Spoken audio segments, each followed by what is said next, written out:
বাংলাদেশ দল ভারতের বিপক্ষে খেলার জন্য নিজের স্কোয়াড ঘোষণা করে দিয়েছে, দল ঘোষণা করে দিয়েছে এবং কে কে চান্স পেয়েছে আমি এই ভিডিওতে আপনাদেরকে জানিয়ে দেবো। তো ভিডিওকে লাস্ট অবধি দেখেন, আর চ্যানেলে নতুন হয়ে থাকলে চ্যানেলটিকে ফলো করে দেবেন আর একটা লাইক করে দেবেন। তো চলুন ফটাফট আপনাদেরকে বলে দিই কে কে চান্স পেয়েছে বাংলাদেশ দলে। নাজমুল হাসান শান্ত ক্যাপ্টেন, মাহমুদুল হাসান জয়, জাকির হাসান, সাদমান ইসলাম, মমিনুল হক, মুশফিকুর রহিম, সাকিবুল হাসান, লিটন কুমার দাস, মেহেদি হাসান মিরাজ, তাইজুল ইসলাম, নাইম হাসান, নাহিদ রানা, হাসান মাহমুদ, তাসকিন আহমেদ, সৈয়দ খালিদ আহমেদ, জাকের আলী অনিক।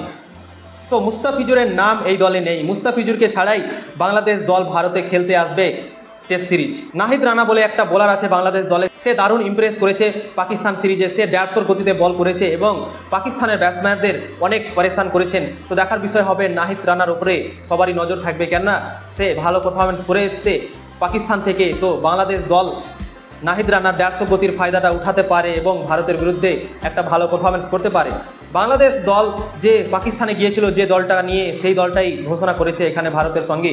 তো যেহেতু তারা জিতে এসছে পাকিস্তান থেকে, তো চেঞ্জেস করার কোনো দরকার নেই। তাই জন্যই যে দলটা পাকিস্তান গিয়েছিল সেই দলটাকেই রেখেছে বাংলাদেশ দল ভারতের সঙ্গেও।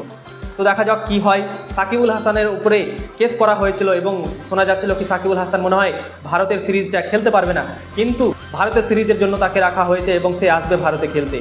নাজমুল হাসান শান্ত যে বাংলাদেশের ক্যাপ্টেন, তার ক্যাপ্টেন্সি দারুণ হয়েছিল পাকিস্তানে এবং ভালো পারফরমেন্স সে করেছে, তার জন্যই ভালো পারফরমেন্স করে সিরিজ জিতে এসছে পাকিস্তান থেকে। কিন্তু বাংলাদেশের জন্য অনেক বড় চ্যালেঞ্জ থাকবে, কেননা পাকিস্তানের সঙ্গে জিতে এসছে, কিন্তু ভারত একটা অল ক্লাস দল এবং ভারতকে হারা খুবই মুশকিল।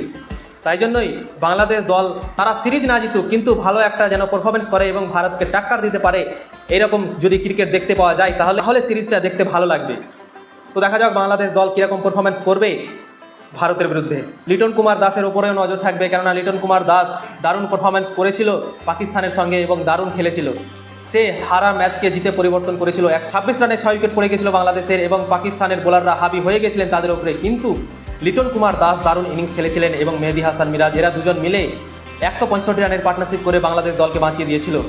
তো ওদের ওপরেও নজর থাকবে, লিটন কুমার দাসের ওপরেও নজর থাকবে।